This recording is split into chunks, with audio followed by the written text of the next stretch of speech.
Hi everyone, this is your Capricorn reading for August 15th through the 31st, and I'm Valerie with Serenity Matters 11. Thank you for joining the channel. I have shuffled the cards already, and I'll go ahead and lay those out, but just a reminder that this is a generalized reading and not apply to everyone. So I hope you are having a great month of August, enjoying your summer. So what's covering you, Capricorn, is the moon. What's crossing you is the Five of Cups. Crowning you is the Two of Swords. Beneath you is the Eight of Wands in reverse. Nine of Wands is behind you. Before you is the Queen of Wands. The card representing you is the Two of Pentacles. The environment is the Justice card. The Eight of Swords is the Hopes and Fears card. And the future card, the final outcome, is the Wheel of the Year in reverse. Now, looking at the bottom of the deck, we see here the shadow side card in the reverse. I hope we can see this clearly. It looks dark in here to me. Sorry about that. So we have the shadow side in reverse. In the upright, the shadow side is about facing our ego, facing the parts of ourselves that we disavow, that we disown, the parts of ourselves that we do not feel proud of. It's about looking at the things that we tend to want to hide from ourselves and other people, but understanding our shadow side is important for understanding the wholeness of us. Every person has a shadow side. Some people are better at hiding it than others. Some people are better at controlling it than other people. It just really depends. But one of the things that the shadow side teaches us is that in order for true self-acceptance to occur, we have to be willing to look at the parts of ourselves that we don't like.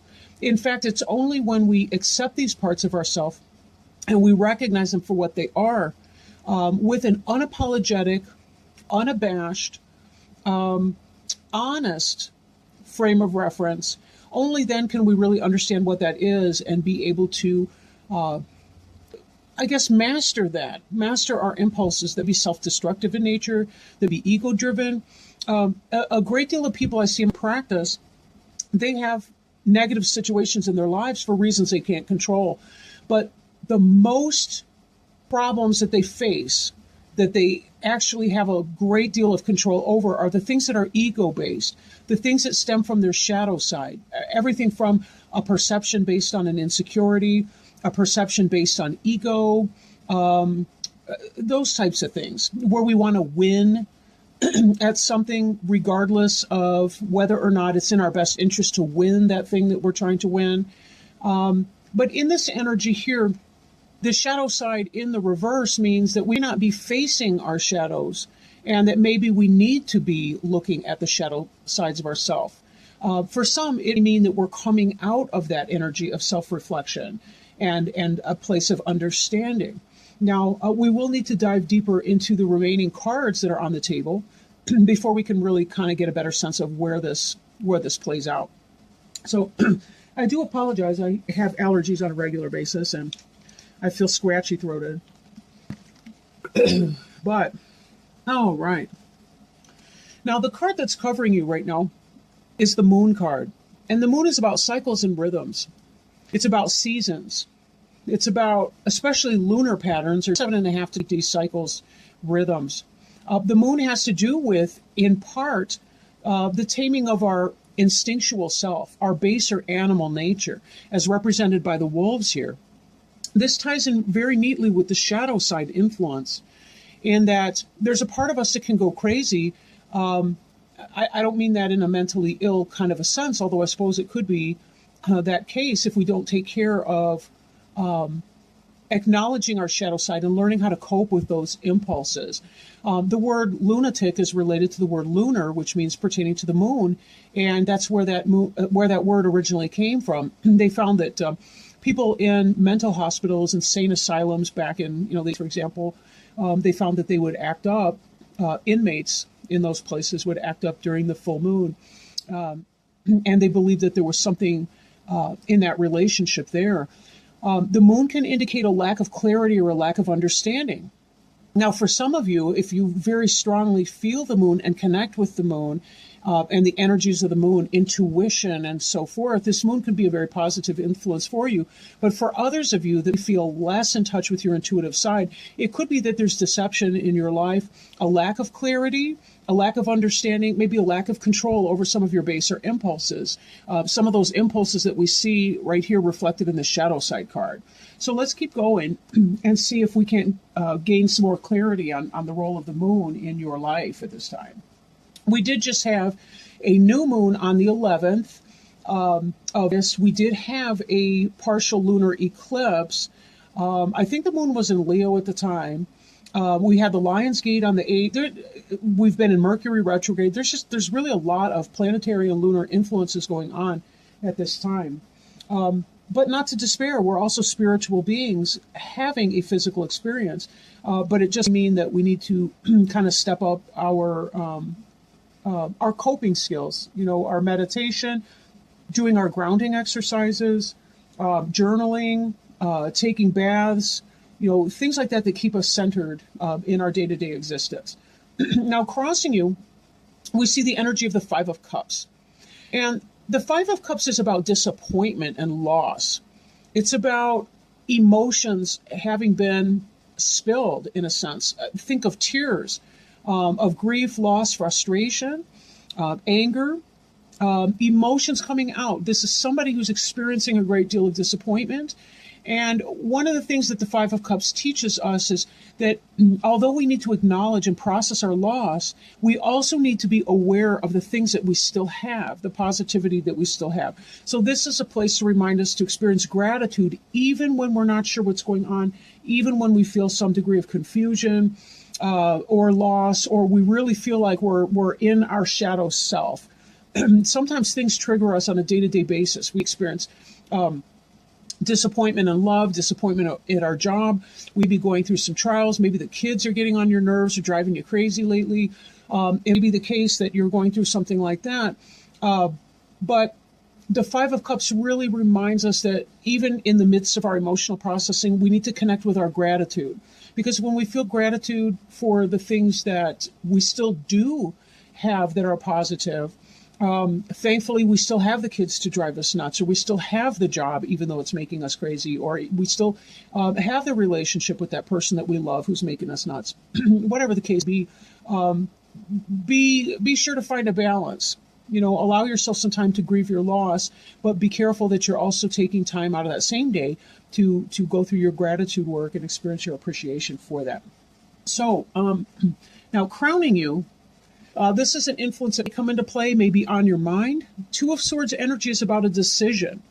It's about trying to weigh out your pros and cons, your choices, trying to make that decision. Now, we do see some pixies in the background, and so there is spiritual guidance and help for you in making this decision.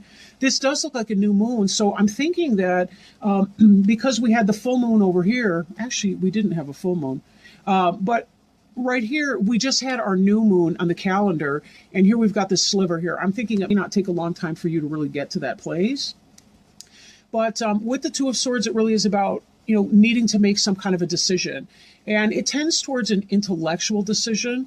You'll notice that the sky is a prominent feature, and even in the water here, it's less emotional. It's very calm, very still water. It's reflecting the sky, which gives us that idea of an intellectual type decision that needs to be made.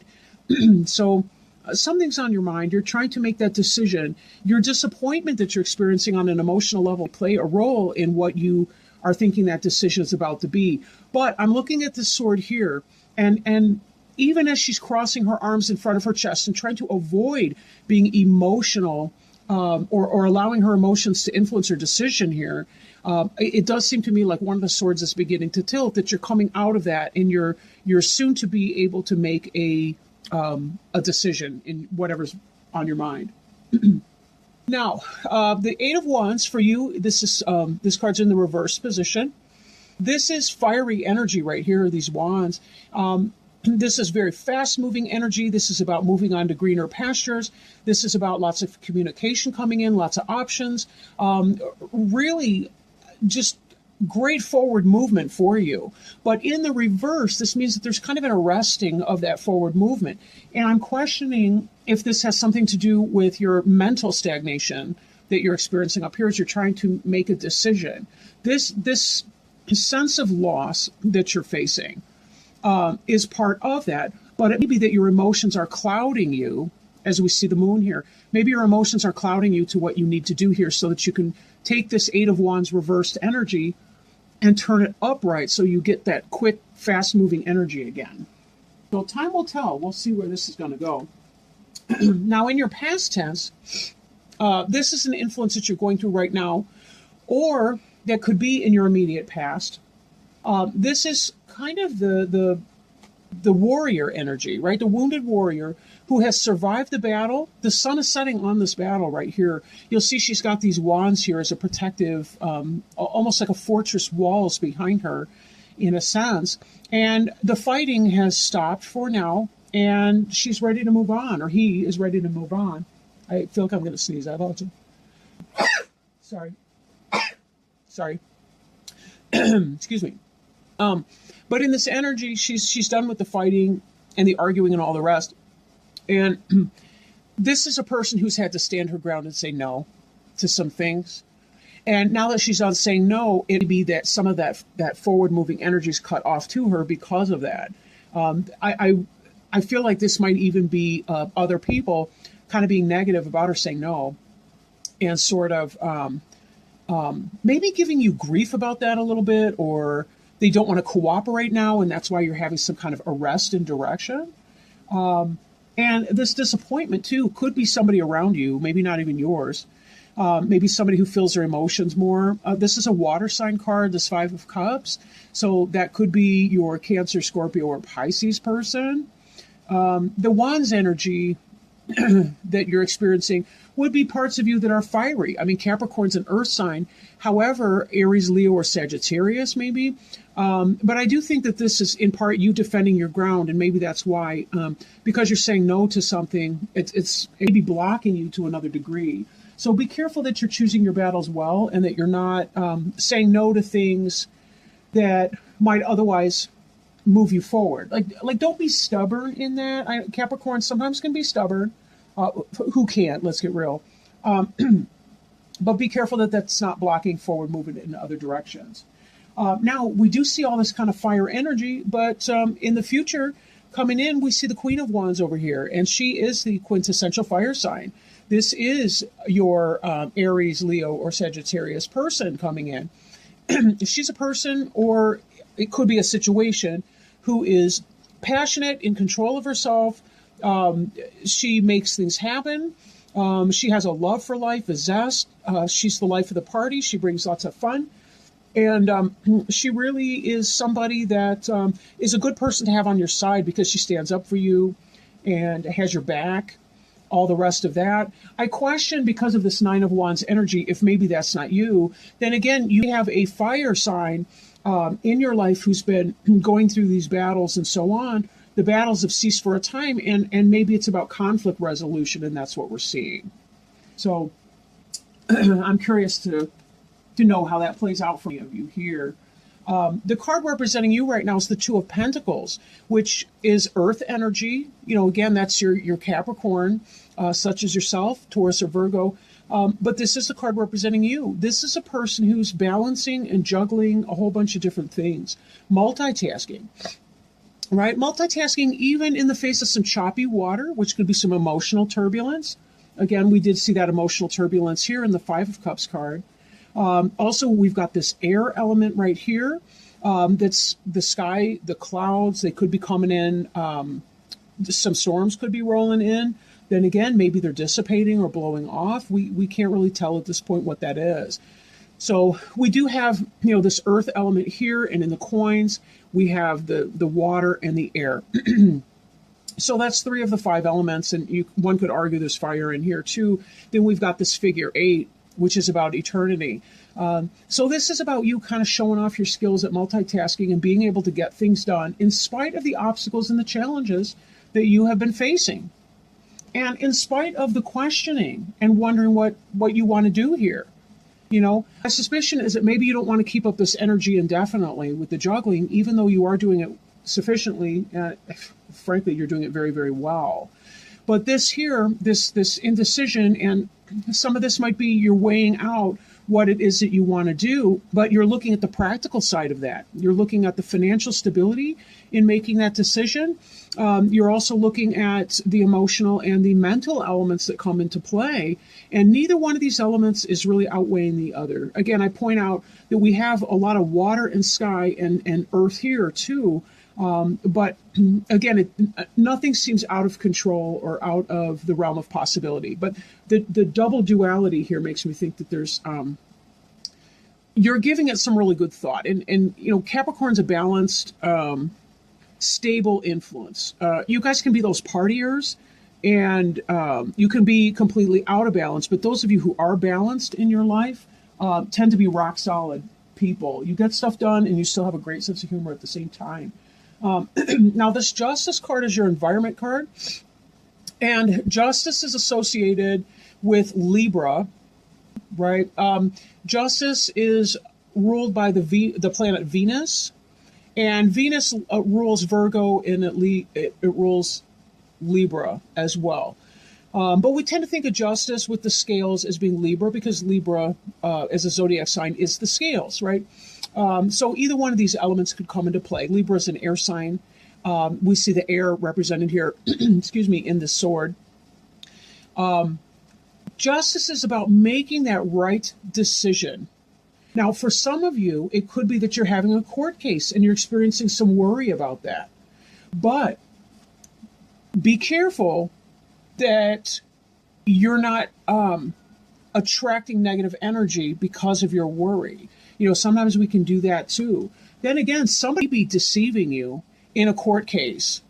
So if you have any kind of legal issue coming up, you better be careful you know who your friends are, because there's some deception going on here and you're not really sure what's going on. This battle in your background could even be, some kind of parenting issue. You're going around with that. Again, you're not really sure where this thing is going to go. In and of itself, the Justice card would indicate, because it is in the upright, it would indicate that the outcome will be fair and the right decision for the people involved. But just be careful that people aren't pulling a bunch of crap, and some of your worries and your fear be coming into play with that. As you're concerned, and sometimes when people drag you into court, all the stuff that you didn't want to come out winds up coming out. And that can be part of the scary piece of that, right? But, you do have a lot going on. You're trying to make it work. If that is the case, those of you that have a court issue. If you don't have a court issue, this Justice most likely represents that in spite of your confusion and your conflict, whatever that is for you, you're going to be making the right decision. You'll note that Justice has no blindfold on here, the way she does in statuary at times. This is because she sees with her eyes open. She needs to see everything. She needs to see everything. Unlike the Two of Swords, where this person has a blindfold on, this Two of Swords here needs to take the blindfold off so she can see the picture more clearly. Now, the hopes and fears, for those of you with legal issues, maybe you're afraid of serving some jail time. You'll notice that this person's in some kind of a prison or a jail, or it could be probation, because she's not actually in a prison cell. It's more like the prison of her mind, or the prison of the tether, or the prison of the breathalyzer, or whatever it is that you're going through, excuse me, with the castle off in the distance. Given that this is a hopes and fears card and not necessarily a final outcome card for you, this could have something to do with that, but for those of you that aren't necessarily facing a legal decision, this is about putting yourself in a form of prison. Again, we see the blindfolds. We see she's tied. She's surrounded by these swords here. This is more about a mental imprisonment, like when you kind of think yourself into a cage, when you allow your fears to create your reality, or when you allow your pessimism or your negativity about a situation or your pain to dictate your situation. So if you fear living in that energy right there, understand that you have a choice, that you don't have to do that. Even when a person is literally bodily in prison, he or she has a choice about their attitude in the prison. Now, they can take use of their time. Some people take classes in prison or jail. Some people learn things. They complete their GED. They study. They can do things like that. They can learn a skill or a trade, a craft, what have you. If this is a metaphorical prison that you fear, it could be that you're afraid that your emotions or your thoughts or your worries, your anxiety, maybe you fear your anxiety is going to get the best of you. But let's don't forget that even though we're experiencing anxiety here, we have the Queen of Wands in the future. She's a very stable, loving, passionate person. You have justice coming in here.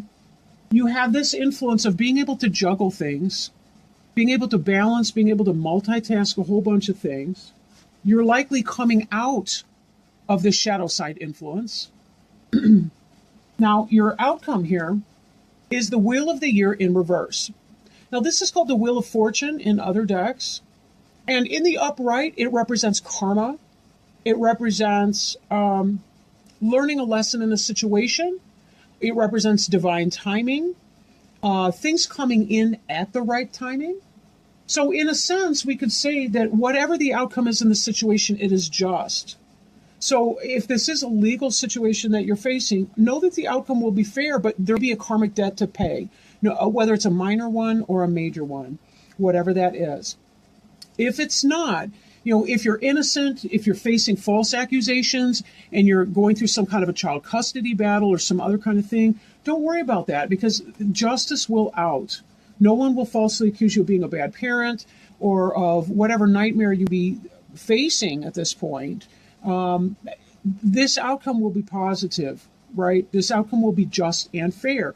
If you have not done anything wrong, if you want to put it that way, you have nothing to fear.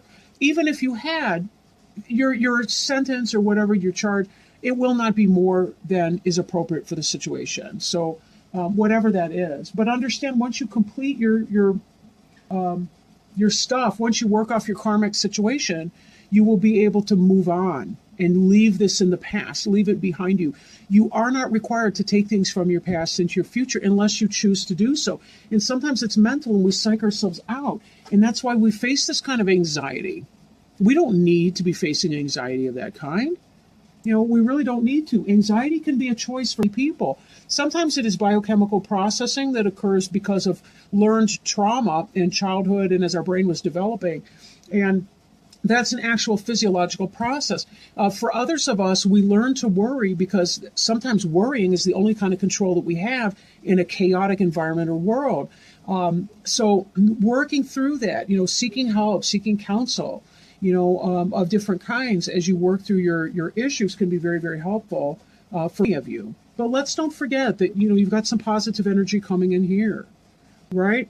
This is kind of a stagnation in a situation. So it's not like whatever's going to happen is going to happen totally quickly or in a big hurry or anything like that. I mean, you do have some time to think about that. Now, in the reverse, the Wheel of the Year could be that maybe we're not learning some of our karmic lessons, some of our shadow lessons. And therefore, whatever positive things we have coming in are arrested. And that's why we have this slow-moving energy.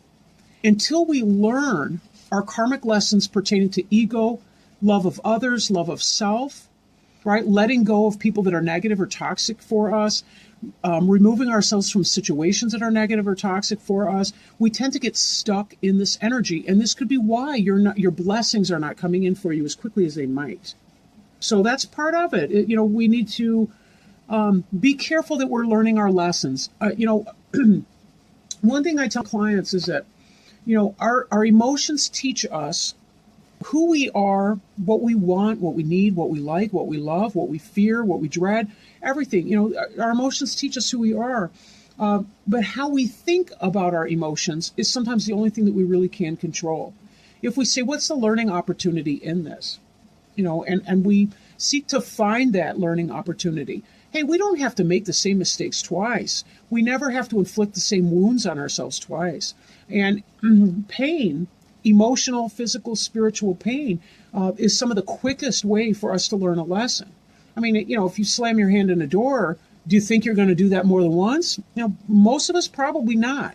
And we're going to be careful when we have our hand near a door. We're going to watch the way we shut that door so we don't damage our hands or fingers. And it's teaching us about the harm that creates. Any kind of emotional, physical, or mental pain is teaching us an important lesson. And the faster we learn our lessons, the more willing we are to be students of life on life's terms. The faster we can move out of this shadow side influence, leave it in our past, and accept our blessings, accept the rewards that come from being apt pupils, right? So with that in mind, I do want to encourage you to be patient with that. Again, seek help if necessary, so that you can put some of that stuff in perspective and hopefully minimize any excessive worrying. Worrying is kind of like bringing a future that never even happened into your present tense. And then again, if something does actually happen and you've already been worrying about it, then you got to worry about it twice. So in either scenario, you are increasing your worry by. So let it go. Let it go. Focused attention tasks, mindfulness, grounding, meditation, exercise. Exercise is big, but utilize your coping skills. Now you hear me shuffling. I'm shuffling the Animal Wise Tarot by Ted Andrews. It's a really wonderful deck, and his book gives beautiful explanations for the animals on these cards. So right now I'm asking Spirit to please help us with Capricorn for this 15th through the 31st. If there's any extra information that we might benefit from in the sense of guidance, healing, love, protection, illumination. Capricorn, 15th through the 31st.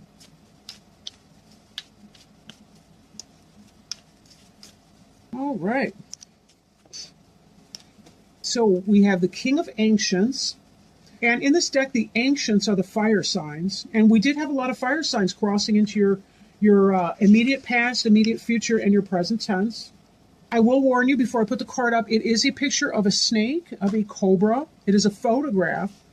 So for those of you that have a horrible fear of snakes, you want to turn your head. So this is a cobra, and he is the king of the ancients, and that represents swift, sudden decisions and actions. Now, I will read from the book, and it is a little bit long, but I think it's completely worth it. It's a brilliant book by Ted Andrews. In India and Sri Lanka, the cobra is sometimes referred to as the Naga or Naga.